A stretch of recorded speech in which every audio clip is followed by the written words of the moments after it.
안녕하세요. 저는 올해 40대가 된 여자입니다. 얼마 전에 제가 생각지도 못했던 경험을 하게 되어서 이렇게 글을 써보려고 해요. 지금 생각해봐도 어떻게 저에게 이런 일이 일어났는지 싶습니다. 당시에는 스트레스도 많이 받고 큰 충격이어서 어디서 말도 못하고 다녔는데 지금은 어느 정도 상처가 치유돼서 여러분들에게 알려드리고 싶습니다. 저는 남편과 만나면서 이런 남자가 어떻게 나에게 왔지 싶을 정도로 연애 기간 내내 행복했습니다. 남편은 다른 남자들과 다르게 다정하고 섬세하고 센스까지 있는 사람이었거든요. 늘 저의 입장을 생각해 주었고 사람들에게 따뜻한 배려심도 넘쳐서 제가 남편을 보고 배울 점이 너무 많았습니다. 연애하면서 싸워도 늘 금방 풀었고 한 번도 헤어진 적도 없어요. 남편은 다른 사람들에 비해 올바른 생각이 박혀 있어서 이런 남자와 결혼을 해야겠다고 생각했습니다. 이런 남편을 낳으신 부모님이라면 당연히 좋은 분이실 거라고 생각했어요. 남편을 이렇게 올바르게 만들어 주셨는데 부모님의 성격이 더 좋을 거라고 생각했습니다. 결혼 전에 인사를 드리러 갔는데 역시나 다정하고 스윗한 분들이셨어요. 시아버지가 되실 분은 몸이 편찮으셨지만 그 와중에도 미소 한 번 잃지 않으시고 끝까지 저를 배려해 주셨습니다. 그리고 시어머니 되실 분도 저의 손을 꼭 잡아주면서 우리 가족이 되어줘서 고마워요 라고 말씀해 주셨죠. 이런 집에 시집을 가게 된다면 시집살이는 당연히 없을 거라고 생각했고 행복한 결혼 생활을 할 수 있을 것만 같았습니다. 저희는 속전속결로 결혼식을 준비했고 결혼식 당일이 얼마 남지 않았을 때였어요. 딱 결혼식을 2일 남겨두고 있을 때 시아버지가 돌아가시고 말았습니다. 의사 선생님께서 이번엔 오래 못 버티실 것 같다고 했지만 시아버지는 저희의 결혼식을 꼭 보고 생을 마감하시길 간절히 원했어요. 그런데 하늘도 무심하시지 시아버지는 저희 결혼식을 보지도 못하시고 돌아가셨습니다. 남편은 항상 존경의 대상이 시아버지라고 말하고 다녔어요. 그래서 남편은 시아버지의 죽음이 엄청나게 크게 다가왔습니다. 정신을 차리지 못했고 하루 종일 울다가 지쳐 잠들기를 반복했죠. 이 상태로는 절대로 결혼식을 올리지 못할 것 같아 저희는 결혼식을 미루기로 했습니다. 잠정적으로 미루기로 했고 지금은 시아버지의 죽음에 조금 더 집중하기로 했죠. 남편이 결혼식 안 미뤄도 된다고 저한테 미안해하면서 사과를 했지만 제가 미루자고 했어요. 저도 결혼식이 조금 더 행복한 분위기 속에서 진행되길 원하기도 했고 남편한테 부담을 주는 것 같아서 결혼식을 미루는 것이 옳은 선택이라고 생각했습니다. 남편은 시아버지의 장례식장에서 너무 많이 울어서 실신까지 했고 응급실에 가서 수액을 맞을 정도로 힘들었어요. 제가 옆에서 도와주고 싶은데 힘이 되어주지 못해 많이 미안했습니다. 그렇게 장례식이 끝나고 모든 시아버지와 관련된 물건들을 싹 다 정리했어요. 정리하는 내내 남편은 울음을 멈추지 못했습니다. 그리고 시댁에 가서 시아버지 물건을 정리하면서 시어머니가 아이고 이 큰 집에서 나 혼자 어째 사노 라고 말을 하더라고요. 항상 시아버지와 단둘이서 사셨던 분이라 갑자기 혼자 살게 되면 많이 힘들 것 같았습니다. 그리고 지금 심신도 불안정한 상태라 혼자 두면 안 될 것 같았죠. 그래서 제가 먼저 남편과 시어머니에게 어머님, 저희가 여기서 당분간만 같이 살아도 될까요? 라고 하며 제가 먼저 시댁살이를 제안했습니다. 원래 며느리가 시댁살이를 제안하는 경우가 잘 없긴 하잖아요. 그런데 전 그만큼 시어머니가 좋았고 걱정돼서 옆에서 챙겨드리고 싶었습니다. 저의 말을 듣고 남편과 시어머니는 놀라셨고 바로 좋아하셨죠. 알고 보니 두 사람 다 저한테 시댁살이에 대해서 의견을 물어보고 싶었는데 저한테 미안해서 말을 못하고 있었다고 하더라고요. 남편은 저에게 말을 먼저 꺼내줘서 너무 고맙다고 했습니다. 그래도 저의 시댁살이를 당연하게 생각해주지 않고 항상 고맙다, 미안하다는 말을 자주 해줘서 좋았습니다. 남편은 저에게 딱 한 달만 시댁에서 지내자고 했어요. 시어머니가 심신이 조금 안정되고 위로가 어느 정도 된 것 같으면 분가를 하자고 했습니다. 저도 그 말에 동의했고 저는 본격적으로 시댁살이가 시작되었답니다. 다른 며느리들처럼 저도 밥 차리고 청소하고 빨래하고 하면서 일을 했어요.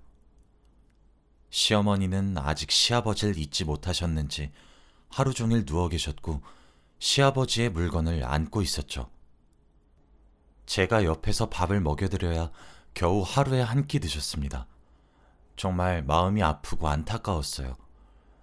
남편은 출근을 하니까 낮에는 저 혼자서 시댁에 남아 어머니를 돌봐드려요. 그런데 역시나 쉬운 일이 아니더라고요. 누군가의 밥을 차리고 누군가의 옷을 개는 건 정말 어려운 일이었습니다. 일주일만 해도 온몸이 쑤시고 하기 싫더라고요. 그런데 하루 종일 울면서 창밖만 보시는 시어머니를 보니까 포기할 수 없었습니다. 남편은 저에게 미안하다면서 몇 주만 기다리라고 해주었어요. 그리고 퇴근하고 집에 오면 저와 교대를 하고 어머니를 챙겨주었죠. 남편이 퇴근하면 전 자유시간이었습니다. 저희 둘은 어머니가 조금이나마 나아지기를 간절히 바랬고 저희의 노력 덕분인 건지 조금씩 기운을 차리신 것 같더라고요. 밥도 잘 드시고 TV를 보면서 웃기도 하고 저와 대화도 자주 하셨습니다. 거의 예전과 비슷할 정도로 말이죠. 저희는 괜찮아지신 것 같은 시어머니를 보니까 점점 돌봐드리는 것도 편해졌고 서로에게 더 집중을 했습니다. 저희가 신혼부부이다 보니 사이도 좋고 뭐든 행복했어요. 시어머니와 같이 식탁에 앉아서 이제 화목하게 대화도 나누면서 식사를 할 수도 있게 되었고 주말이 되면 같이 예능 프로그램을 보며 셋이서 웃고 떠들 수 있게 되었죠. 그 사이에 저희 부부는 한 달이 끝나기만을 기다리면서 알콩달콩 잘 살 날을 기다렸습니다. 그런데 시어머니가 조금 괜찮아지신 건지 남편을 대하는 게 어딘가 조금 묘하더라고요. 남편이 회사에서 보너스를 받거나 승진을 하면 아이고 우리 아들 잘했어 라고 하면서 토닥토닥 했습니다. 저는 그 모습을 보고 조금 놀랐어요. 어머니 눈에는 아직 남편이 아기 같아 보일 수 있지만 저는 한 번도 엄마들이 30이 넘은 아들을 토닥토닥 하는 것을 본 적이 없거든요. 아내인 제가 보기에 불편할 정도로 말이죠. 그런데 이건 시작에 불과했습니다. 저희가 신혼 초다 보니까 이제 꽁냥꽁냥도 하고 싶고 하루 종일 붙어 있고 싶어요. 그런데 시어머니가 자연스럽게 남편과 저 사이를 파고들어서 신혼을 즐길 틈을 안 줍니다. 항상 뭐든 셋이서 하고 싶다고 했고 남편과 제가 단둘이서 어딜 가는 걸 원치 않아 하셨죠. 그리고 아이에 대해서 한마디도 하지 않으셨습니다. 원래 다른 집 시댁에서는 아이를 낳으라고 눈치를 준다고 하는데 시어머니는 오히려 저보고 아이를 낳지 말라고 했어요. 굳이 아이 안 낳아도 된다며 아이를 낳았을 때의 단점을 저에게 구구절절 말하셨죠. 하지만 저는 아이가 낳고 싶었고 남편도 저희 부부 사이에 아이가 있으면 좋겠다고 생각해서 임신을 하게 되었습니다. 당연히 임신을 하게 되어서 좋아하실 줄 알았던 시어머니는 급격하게 굳어졌고 표정 관리가 안 되시더라고요. 저와 남편은 왜 그런 표정을 지었는지 의문이었지만 아무튼 시어머니는 저의 임신을 축하해주지 않으셨습니다. 제가 임신 주차가 조금씩 늘어가고 주위에서 다들 태교 여행을 많이 가더라고요. 저도 가보고 싶었고 남편도 주말에 시간이 돼서 오랜만에 단둘이서 1박 2일로 여행을 가려고 했습니다. 그래서 숙소도 잡고 여행 계획도 세우면서 기대하고 있었죠. 저희가 여행을 가기 전날에 시어머니가 갑자기 그러시더라고요. 너희들이 내일 태교여행 간다며? 나도 데리고 가라. 다시 저희 사이에 끼려고 하셨습니다. 원래 매일 같이 가긴 하는데 태교여행이라 남편과 단둘이서 편하게 갔다 오고 싶더라고요. 그래서 어떻게 거절할지 고민하고 있었는데 그때 남편이 제 마음을 읽었는지 아 엄마 이번엔 태교 여행이라 단둘이서 가려고. 엄마랑은 다음에 더 좋은 곳으로 가자 라고 해주었습니다. 남편에게 너무 고마웠죠. 그런데 시어머니는 이 말을 하자마자 한숨을 푹 쉬면서 이 할미가 남편 죽고 혼자서 이 집에서 외롭게 사는데 자식이 여행 한번 못 보내줘? 아이고, 나도 얼른 남편 따라서 가야겠다. 자식 키워봤자 다 소용없네 라고 하는 겁니다. 저는 남편을 쳐다보면서 그냥 같이 가자고 말을 하라고 했어요. 남편은 결국 시어머니의 기분을 풀어주기 위해 알겠어. 같이 가 라고 했죠. 결국 시어머니 포함해서 셋이서 여행을 가게 되었답니다. 그래도 아무 일이 일어나지 않을 거라고 생각했어요. 그런데 그건 저의 착각이었습니다. 시어머니는 도착하자마자 남편의 손을 꼭 잡고 다니더라고요. 남편의 손을 잡고 여기 가자 저기 가자 하면서 저 빼고 다니려고 하는 게 눈에 딱 보였습니다. 남편은 저를 계속 혼자 두려고 하는 어머니가 거슬렸는지 손을 빼고 제 손을 잡더라고요. 그러면서 이리저리 구경을 시켜주려고 했습니다. 그런데 시어머니가 저희 둘의 손을 잡고 있는 사이를 갈라서 양손으로 저희의 손을 잡더라고요. 시어머니의 왼손은 저, 오른손은 남편과 잡으면서 셋이서 다녔습니다. 도대체 왜 이렇게까지 하나 모르겠더라고요. 저희 부부는 갑작스러운 시어머니의 태도에 많이 당황스러웠습니다. 저는 도저히 셋이서 손을 잡고 다니는 것 못하겠어서 제가 시어머니 손을 놓았어요. 너무 유치한 아이들 장난 같았거든요. 그런데 시어머니는 그걸 기회라고 생각했는지 제가 손을 놓자마자 남편한테 팔짱을 끼고 붙어서 이리저리 다녔죠. 남편이 저도 같이 가야 한다고 조금만 기다리자고 했는데 시어머니는 원래 여행은 혼자서 해야지. 며느리는 혼자 놀아야 태교에 더 도움될걸? 라고 하는 겁니다. 저는 그 말을 듣는데 말문이 턱 막혔고 아무 말도 하지 못했어요.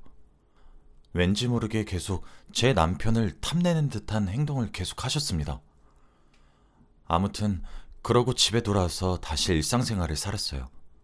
저는 드디어 아이를 낳았고 가족들은 너무 좋아해 주었습니다. 출산한 지 얼마 안 돼서 집에서도 일을 하지 않았고 아이만 돌봤어요. 아이를 키우니까 너무 힘들었고 이제는 정말 분가를 해야겠다는 생각이 들더라고요. 시댁에서 계속 키우면 시어머니도 돌봐야 하고 아이까지 돌봐야 하니까 너무 빠듯했습니다. 그래서 남편에게 이제 분갈하자고 말을 했죠. 남편도 좋다고 했고 이제 시어머니도 과거의 아픔을 조금 치유한 것 같으니까 나가자고 했어요. 시어머니에게 솔직하게 다 말했습니다. 아이를 키우기 위해서 분가를 하겠다고 말이죠. 그런데 시어머니는 절대 나가면 안 된다고 합니다. 아이를 키우는데 자신의 도움이 있어야 한대요. 자기도 아이를 키워본 적이 있으니까 도움을 많이 준다고 합니다. 저와 남편이 아무리 설득을 하면서 분가를 하겠다고 해도 계속 육아를 도와줄 테니 애가 조금 클 때까지만 더 살다가 가라는 말만 반복하셨죠. 저희는 시어머니의 고집을 꺾을 수 없었고 결국엔 다시 그 집에서 살게 되었답니다. 그런데 시어머니가 조금 이상하게 제 아들을 대했어요. 원래 할머니들이 손주를 많이 예뻐하는 건 저도 알고 있습니다. 그런데 원래 손주들한테 아들이라고 하나요? 다들 손주라고 하지 않나요? 시어머니는 저희 아이한테 아들이라고 불렀습니다. 처음엔 제 아들이 너무 예쁘고 사랑스러워서 하는 의미 없는 말인 줄 알았습니다. 시어머니가 아들을 예뻐해 주시니까 저도 좋았죠. 그런데 계속해서 아들이라는 말을 멈추지 않으셨고 얼마 전에는 엄마가 해줄게 라고 하면서 자신을 저희 아이의 엄마라고 칭하더라고요. 솔직히 이런 경우는 한 번도 본 적이 없어서 당황스럽기도 한데 제가 너무 예민한 건가 싶었습니다. 그리고 조금 불쾌하기도 했어요. 엄연히 제 아들이고 제 자식인데 시어머니가 엄마 거리니까 조금 속상하긴 했죠.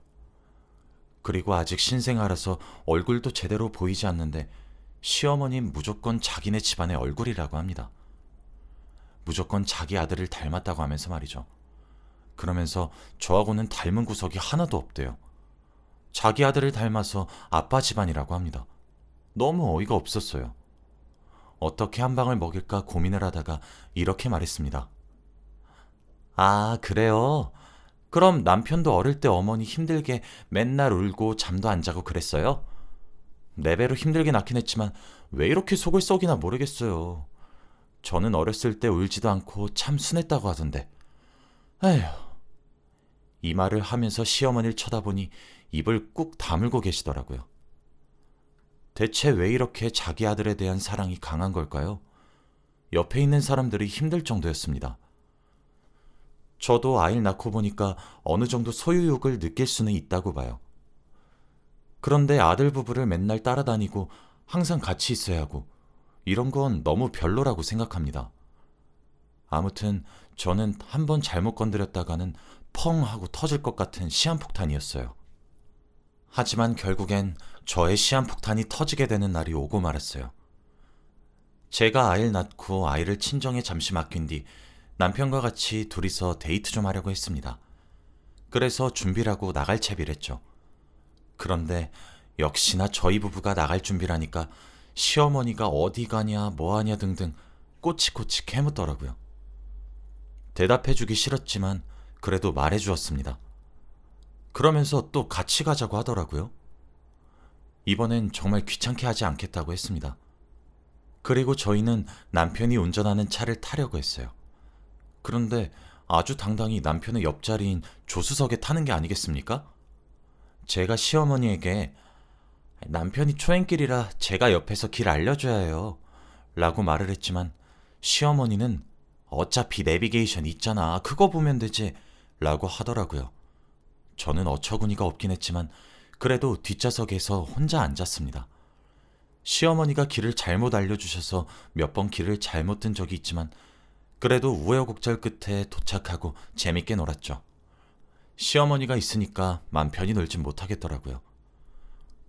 말이 너무 많으셔서 저희가 대화할 시간은 없었고 항상 대답만 해야 했습니다. 그리고 남편에게 철썩 붙어서 어디든 다니니까 제가 와이프인지 시어머니가 와이프인지 모르겠더라고요. 아무튼 대충 놀고 일찍 집에 들어가려고 했습니다. 그리고 갈 땐 제가 운전을 하기로 했죠. 그런데 더 놀라운 건 남편이 뒷좌석에 타니까 시어머니가 뒷좌석에 타는 거 있죠. 남편은 시어머니가 조수석에 앉을 것을 예상하고 배려를 해서 뒷좌석에 앉은 건데 시어머니가 남편과 함께 뒷좌석에 앉으니 많이 당황했습니다. 남편은 시어머니에게 앞좌석에 앉으라고 말을 했지만 시어머니는 뒷좌석에 앉겠다고 고집을 피웠죠. 그래서 남편이 엄마가 앞에 안 앉을 거면 내가 앞에 탈게 라고 하면서 조수석에 앉으려고 하니 남편의 손목을 잡고 뒷좌석에 앉으라고 했습니다. 저희 둘 다 너무 당황스러웠죠. 딱 봐도 저건 남편과 둘이서 앉기 위한 거잖아요? 결국엔 조수석엔 아무도 안 앉았고 집으로 도착했습니다. 그런데 남편이 집에 돌아오는데 주차장에서부터 표정이 너무 안 좋더라고요. 갑자기 왜 그런가 싶어서 여러 번 물어봐도 대답해주지 않았습니다. 그리고 집에 가서 절 조용히 부르더라고요. 시어머니가 없는 곳으로 저를 불러서 왜 표정이 좋지 않았는지 말해주었습니다. 집으로 오는 내내 뒷좌석에서 잠을 잤는데 시어머니가 더듬더래요. 상체하체 다 상관없이 그 손길에 남편은 잠에서 깼지만 일어난 척을 못했다고 해요. 한 번도 어머니가 그런 적이 없어서 너무 당황스럽고 소름 끼친다고 합니다. 저도 남편의 말을 듣고 조금 심각해졌어요. 대체 갑자기 왜 저러나 싶었죠. 그리고 며칠간의 고민 끝에 남편과 저는 시어머니를 병원에 모시고 가기로 했습니다.